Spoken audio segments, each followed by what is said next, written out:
সুদখোর।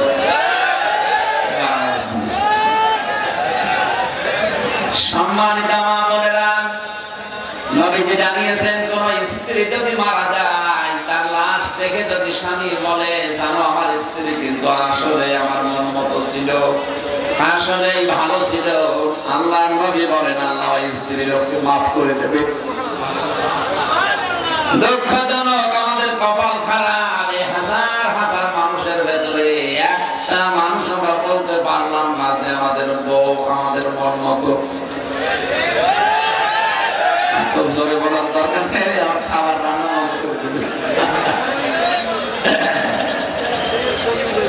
সম্মানিত মা বোনেরা, অনেকে বিভিন্ন জায়গায় বদনাম করেন যে আমির হামজা আমাদের দেখতে পারে না। না, আমি হাদিসের চোখ লাগিয়ে আর বাস্তবতার দিকে তাকিয়ে দেখছি যে মিলছে না। এই মহিলা এবং যে মহিলার হাত আটকিয়েছে, দুইজনের প্রতি তাদের স্বামী খুশি, এই জন্য বলছে না মারা গেছে চামড়া কাটতে দেব না, জীবিত আছে হাত কাটতেও দেব না। ইমাম মালিক আসলেন, দুইজনকে দাঁড় করিয়ে স্বামী এবং সন্তানদেরকে একদিকে, পর্দা দিয়ে স্ত্রী লোকদেরকে আর একদিকে, জিজ্ঞাসা করলেন হে নারী, তোমার হাত কেন আটকিয়েছে, একটু বিস্তারিত বলো দেখি।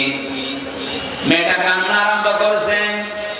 ইমাম মালিক, আপনি দেশের প্রধান বিচারপতি, আপনি যে রায় দিয়ে দেবেন এটাই ফাইনাল।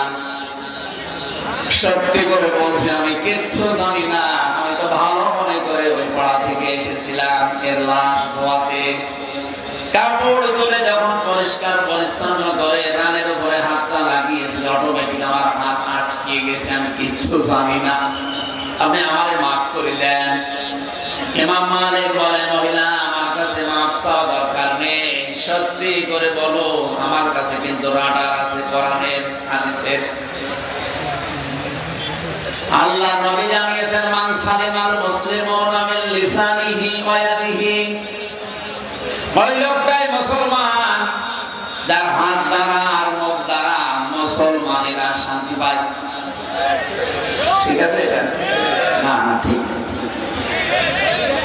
শব্দের দিকে খেয়াল করে বলবেন মান সালিমাল মুসলিমুনা মিন লিসানিহি ওয়া ইয়াদিহি। আমি বলেছি ওই লোকটাই মুসলমান যে লোকটার হাতের দ্বারা মুখের দ্বারা মুসলমানরা শান্তি পায়। মানে মানুষের কথা নেই, মুসলমানরা শান্তি পাওয়া লাগবে আপনার হাতের দ্বারা মুখের দ্বারা, তাহলে আপনি মুসলিম।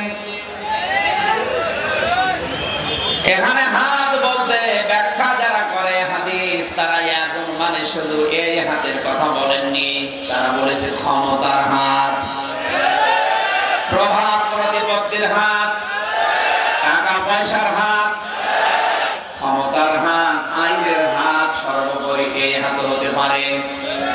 মুখ বলতে শুধু এই মুখ না, অনেক রকমের মুখ দুনিয়ায় আছে। আপনার এই মুখের দ্বারা এমন কোন কথা যেন বের না হয় যেটা তীরের মতো একজনের অন্তরে লাগে। এই জন্যই তো বৈধ কোন কাজ করার পরে মানুষের মনে দুঃখ দেওয়া হারাম। অবৈধ ভাবে দিতে পারে না। আমি এখান থেকে যে শিক্ষাগুলো পেয়েছি তাফসিরে ওইটা তুলে আনার জন্য এই ঘটনাটা নিলাম কয়েক মিনিটে। ভালো করে খেয়াল করে ইমাম মালিক বললেন মেয়ে তোমার হাত আটকানোর কথা না, অবশ্যই তোমার এই হাতের দ্বারা বা মুখের দ্বারা কোনো কষ্ট এই মেয়েটাকে দিয়েছো। সূরা নিসা 112 নম্বর আয়াত তিনি পড়লেন